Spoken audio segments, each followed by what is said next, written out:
Hər birinizi yenidən salamlayıram. Hər vaxtınız xeyirli olsun. Bugünkü mövzumuz təhsil və təhsilin vacibliyi haqqında durmaq istəyirəm. Nə üçün? Çünki düşünürəm ki, istər fərdin, istər cəmiyyətin, istərsə də müxtəlif dövlətlərin ən ümdə məsələsi elə təhsil məsələsi olmalıdır. Yəni, biz nələri oxumalıyıq, hansı müddəti oxumalıyıq, bu nə qədər verimli olmalıdır, yəni faydalı olmalıdır. Yəni, oxuduğumuz mətnlər şübhəsiz ki, insan üzərində ən çox təsiri olan mətnlərdir. O, insanın ümumən gələcəyinə çox ciddi şəkildə təsirlər eləyir. Bu, indiki zamanda necədir? Yəni, müasir dövrdə necədir? Klassik dövrdə hansı formadaydı? Və ən önəmlisi, biz niyə mütəmadi olaraq klassik müəlliflərdən misallar gətirəndə onları mütəfəkkir, yəni təfəkkür əhli kimi təqdim edə bilirik.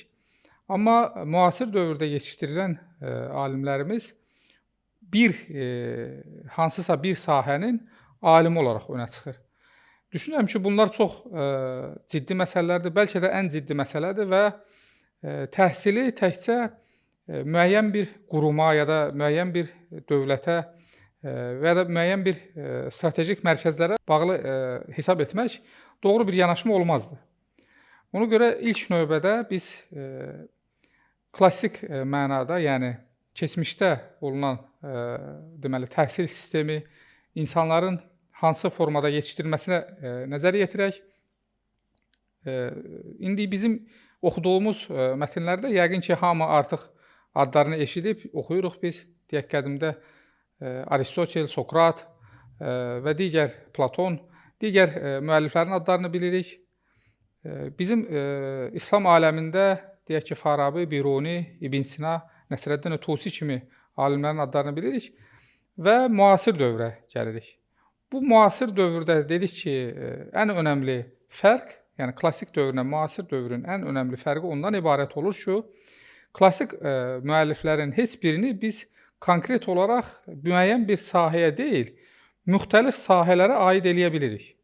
Məsələn, siz əgər İbn Sina örnəyini götürsəz, nümunəsini götürsəz, İbn Sina kimlərinə görə çox böyük bir təbibdir, yəni loğmandır, həkimdir və düşünmürəm ki, hələ də İbn Sinanın tibbindən daha sağlam və daha əhatəli bir klassik tibblə biz qarşılaşmış olaq.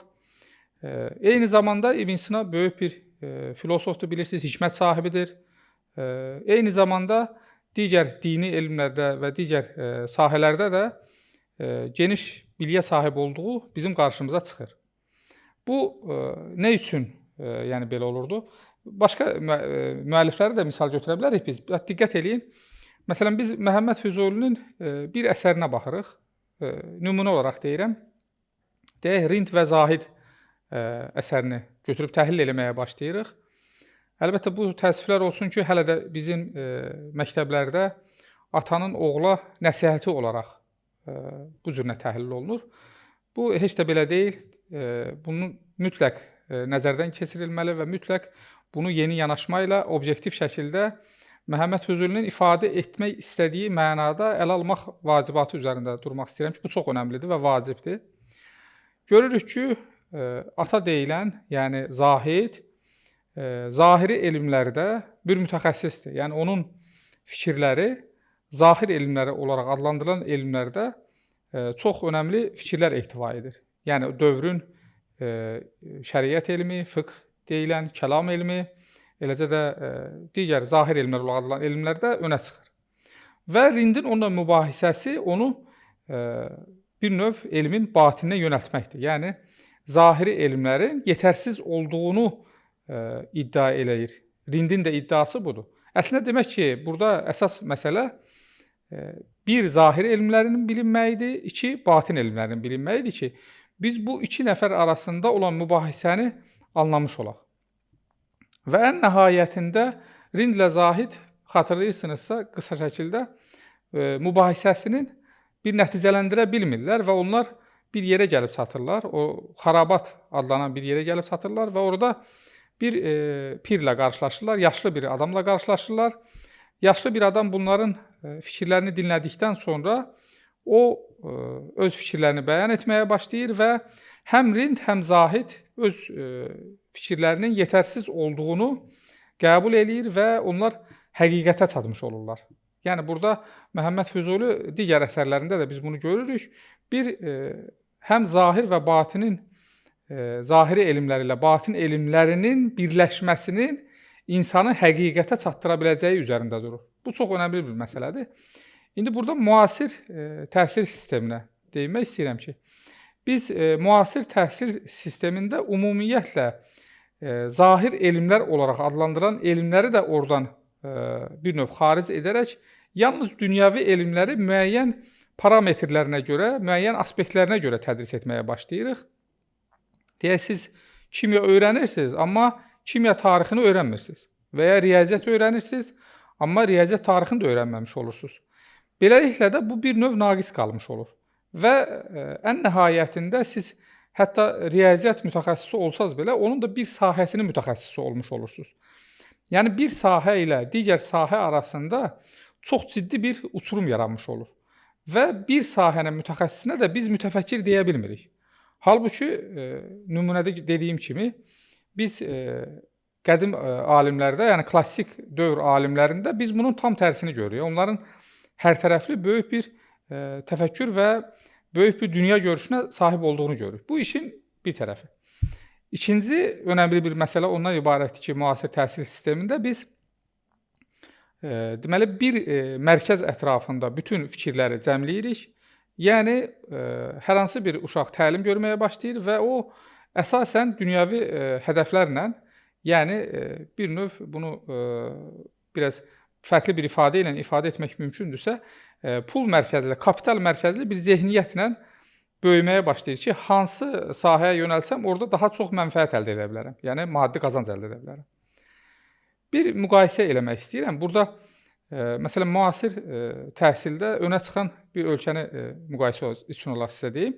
Bu, Finlandiyadır. Yəqin ki, təhsillə maraqlanan hər kəs bilir ki, müasir təhsil sistemində son 20 ildir ki, Finlandiya məktəbləri və ali təhsil müəssisələri öndədir. Halbuki 20-25 il bundan əvvəl Finlandiyanın elə bir önə çıxmaq, yəni ümumi təhsil statistikasına görə önə çıxan tərəfləri yox idi. Və maraqlıdır. Fərqli nə edirlər ki, yəni Finlandiya təhsilində fərqli nə edirlər ki, bu heç olmasa, yəni dünyəvi olaraq da olsa, şagirdlər, tələbələr və təhsil işçiləri böyük nailiyyətlər əldə edə bilirlər. Bir qısa, əvvəla hərarətlə tövsiyə edirəm, mütləq təhsil sistemində, təhsil işində çalışan insanlar, mütləq xüsusən valideynlər bunlarla maraqlansınlar və fərdi, yəni uşaqların və ya özünün yetişdirilməsinin hansı aspektlərdən bizdən fərqli olduğunu görmüş olsunlar bu baxımdan. Əvvəla onu deyim ki, Finlandiya təhsil sistemi tamamilə ödənişsiz əsaslarla həyata keçirilir. Bu çox önəmlidir. Baxın, klassik təhsil sistemində də bu var idi. Yəni, siz hansısa bir, istəyir qədim Yunan fəlsəfə tarixinə baxın, istəyir İslam tarixinə baxın, orta əsrlər. Orada siz ödənişli təhsillə qarşılaşa bilməzsiniz. Demək ki, birinci növbədə təhsil hər kəsə əlçatan olması üçün bunu hər aspektdən ödənişsiz əsaslara gətirmək çox önəmlidir. Bu birinci növbədə. İkinci, uşaqlar məktəbə sadəcə məktəb olaraq görmürlər. Yəni, uşaqların lazım olan bütün fəaliyyətləri məktəb çərçivəsində həll olunmuş olur. Uşaq əgər istəyirsə əylənmək, orada məktəbin həyətində xüsusi əyləncə yerləri hazırlanıb ki, hər 2-3 aydan bir o uşaqların tələblərinə müvafiq olaraq yenilənir, məsələn. Sadəcə nəzəri elmlərlə kifayətlənilmir, eyni zamanda praktik olaraq, yəni geniş laboratoriya imkanları var, həmin nəzəriyyədə öyrəndiklərini praktikada tətbiq eləmə imkanları var. İkinci önəmli üstünlük. Üçüncü, mənim diqqətimi çəkən bəlkə də ən önəmli xüsusiyyətlərin biri ondan ibarətdir ki, ümumiyyətlə uşaqlar çanta daşımırlar məktəbə. Yəni, siz məktəbə çanta ilə gedib gəlmirsiniz. İndi müqayisə üçün deyim, məsələn, bizdə 6 yaşında, 7 yaşında uşağın çantası özündən ağır olur. Yəni bir nəfər də lazımdır ki, o çantanı məktəbə aparsın, gətirsin. Halbuki uşaq bununla məşğul olmalı deyil. Dərs əsnasında uşaq həm dərslərini öyrənir, həm əyləncəsi, həm idman üçün lazım olan orada mütləq fiziki aktivitetlər var. Onlarla məşğul ola bilir və yenə deyirəm, burada önəmli olan odur ki, bu uşaq evə tapşırıq gətirmir. Yəni görüləsi işləri məktəbdə görmüş olur. İndi biz nə edirik? Biz tam tərsinə çox böyük bir məlumat kütləsi əhatə olunub təhsil proqramlarımızda. Yəni müqayisə edin, görün bizim orta məktəb proqramında dərsliyə salınmış riyaziyyat mövzusu ya da biologiya ya da kimya ya da fizika mövzusu ya da tarix digər ölkələrdə hansı ölçülərdə keçirilir? Yəni bu qədər məlumatı, informasiyanı, məsələn bir tarix əgər öyrənmək istəsəz, siz ortalama ali məktəbə qəbul olmaq üçün 13 dənə kitabı mütaliə edib öyrənmək məcburiyyətində qalırsınız. Yəni bu sizə sadəcə informasiyanı əzbərləmə imkanı verir. Halbuki bu təhsilin sadəcə bir pilləsidir. Ya daha doğrusu birinci pilləsidir ki, siz təhsildə əzbərləyir, onu analiz edir, siz onu analizdən sonra dəyərləndirmə edir və oradan bir nəticə çıxartmalısınız ki, onun sizə gələcəkdə bir faydası olsun. Yalnız əzbərə dayalı olan bir təhsil sistemində gələcəkdə böyük mütəfəkkirlərin yetişdirilməsini gözləmək təbii ki, absurd olardı. Demək, bir önəmli cəhəti də budur ki, siz evə uşağı tapşırıqlarla yükləmirsiniz və məktəbdə təhsil müəssisəsində olduğu müddətdə uşaq həmin fənni öyrənmiş olur. Ən önəmlisi isə mənim diqqətimi çəkən, mənə elə gəlir ki, bizim cəmiyyətimizin ana problemi, yəni əsas problemi ondan ibarətdir ki, biz bunu göz ardı edirik. Düşünürəm ki, bu məsələdə həqiqətən də örnək bir nümunə təşkil edəcək bir addım atır Finlandiya məktəbləri. Deməli, qısa bir reportajda ilk olaraq bir riyaziyyat müəlliminə yaxınlaşır jurnalist və ona sual verir ki, sizin bu məktəbdə əsas hədəfiniz, qayəniz nədən ibarətdir? Və riyaziyyat müəllimi çox kəsə və konkret bir şəkildə cavab verir. Deyir ki, bizim əsas məqsədimiz yaxşı riyaziyyatçı yetişdirmək deyil. Maraqlıdır, diqqət eləyin. Əxlaqlı insan yetişdirməkdir, deyir. Əlbəttə, jurnalist təəccüb içərisindədir ki, yəni bu məsələləri bir-birindən müasir təhsil sistemi ayırıb. Yəni, əxlaqlı fərdin yetişdirilməsi kimin üzərinə düşür, bu bəlli deyil. Yəni, müasir təhsil sisteminin ana problemi, təməl problemi və artıq böyük bir vəba halına almış problemi budur ki, sadəcə öyrətməyi qarşısına məqsəd qoyur. Halbuki öyrənən insan əgər əxlaq normativlərindən yoxsun bir insandırsa, bilgili və təhlükəli bir varlığa çevrilir gələcəkdə. Əslində, hamının da narazı olduğu məsələ elə budur. Yəni, deyək ki, bir ixtisas sahibinin, müəllimin, həkimin, mühəndisin savadsız olmağı məsələsi deyil bizim əsas məsələmiz. Yəni, həmin fərdlərin bu dediyimiz əxlaqi normativlərə nə qədər riayət edib edilməməsi və ya bunun nə qədər gündəliyə gəlib-gəlməməsi məsələsidir. Daha sonra müraciət eləyir, jurnalist məktəb direktoru ilə danışır və o da eyni cavab verir. Deyir, bizim ana hədəfimiz əxlaqlı insan yetişdirməkdir. Yəni, faydalı insan yetişdirməkdir. Jurnalist yenə təəccüb içərisindədir və ən nəhayətində təhsil naziri ilə yenə müsahibə davam elətdirilir və orada da təhsil nazirinin də ilk fikri bundan ibarət olur ki, bəli, biz ana hədəfimiz təhsildə əxlaqlı fərdin yetişdirilməsidir. Düşünürəm ki, istəyir, yəni başqa nümunə olaraq məsələn Yapon təhsil sisteminə də siz diqqət eləyə bilərsiniz. Əvvəla vaxtından əvvəl, yəni 5 yaşından ya da 6 yaşından, hətta bəzi sonuncu kimin qərarıdır bilmirəm, amma 4 yaşına qədər təhsilin yaşının endirilməsi məsələsi var ki, bu çox olduqca zərərli bir yaxınlaşma tərzidir. Yəni uşaqların beyninin inkişaf olduğu bir dövrdə onun daha çox ehtiyac duyduğu şey daha çox informasiya öyrətmək deyil. Bunu mütləq müzakirə olunmalı, mütləq ziyalılar bu barədə öz fikirlərini bəyan etməlidirlər. Diqqət edin, Yapon məktəblərində uşaqlar ilk təhsili təqribən 10 yaşına, 11 yaşına qədər əsasən əxlaq normativləri üzərinə alırlar. Yəni onlar hətta ən diqqət çəkən məqamlarından biri də budur ki, ümumiyyətlə Yapon küçələrində, yəni böyük şəhərlərdə belə siz çox nadir hallarda demək olar ki, rastlaya bilməzsiniz ki, zibil qutuları olsun. Səbəb nədir? Səbəb onların uşaqlıqdan bir cəmiyyət olaraq bu tərzdə formalaşdırılmasıdır. Yəni ilk növbədə uşaqlara, yəni xüsusən azyaşlı uşaqlara, əvvəla yenə deyirəm, bu ailədən başlayan bir prosesdir və ailədə mütləq təhsillə və tədrislə yaxından maraqlanan fərdlər və valideynlər əslində uşağın gələcəyində çox ümdə rol oynayır, yəni mərkəzi rol oynayır, buradan başlamalıdır. Birinci dediyim kimi, yəni birinci önə çıxan məsələ bundan ibarət oldu ki, bu mövzudan biz bunu anlamış olduq ki, mütləq yaxşı təhsil, yaxşı tərbiyə və yaxşı əxlaq əsasında formalaşdırılır. Yəni bu müasir təhsil sistemimizin ən önəmli nöqsan sifətidir ki, biz bunu görməliyik və bunu ortadan qaldırmağa çalışmalıyıq. İkinci bir məsələ, daha az bir əhəmiyyəti olması baxımından mən bunu ikinci sıraya yerləşdirmədim, amma ümumən statistik göstəricilər onu göstərir ki, son dövrdə aparılan tədqiqatlar onu göstərir ki, bir fərd ortalama 7 saatdan yuxarı hansısa bir elektronik cihazın qarşısında vaxt keçirmiş olur. O və ya bu şəkildə. Yəni bu telefon ola bilər, kompüter ola bilər. Xüsusən telefon çox ciddi bir vaxt itkisinə səbəb olur.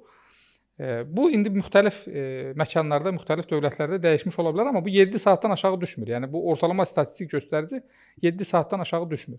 İndi diqqət edin, çox önəmlidir.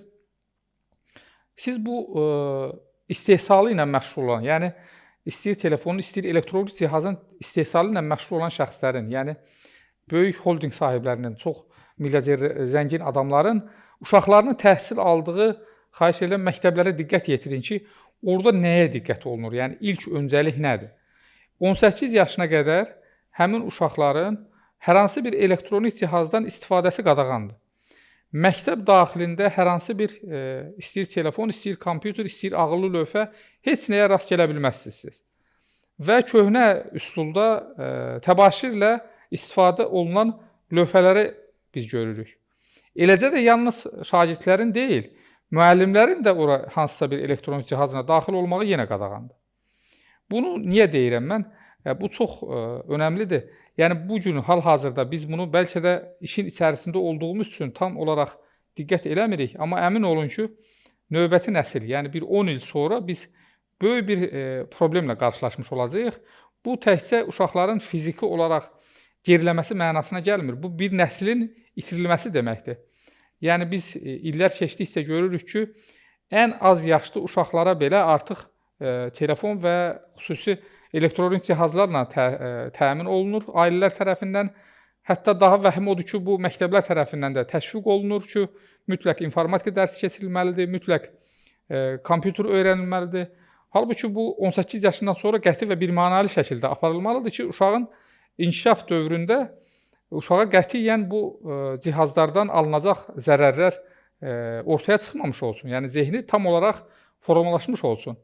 Demək biz nəhayət olaraq bu müasir təhsildə əsas məqsəd olaraq bir önə çıxan məsələ ondan ibarətdir ki, mütləq məktəblərimizdə, mütləq evimizdə biz gələcəyimizi yetişdirmək üçün əxlaqi normativlərə riayət edərək bir nəsil yetişdirməliyik.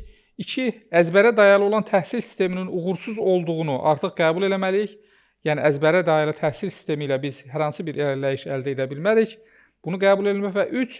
Mütləq zərərli, aşkar olan, artıq hətta müzakirəsi belə aparılmayan və bütün demək olar ki, vicdanlı tibb mütəxəssisləri tərəfindən qəbul olunmuş elektronik cihazlardan mümkün mərtəbə gələcəyimiz olan uşaqlarımızı uzaq tutmağa çalışmalıyıq.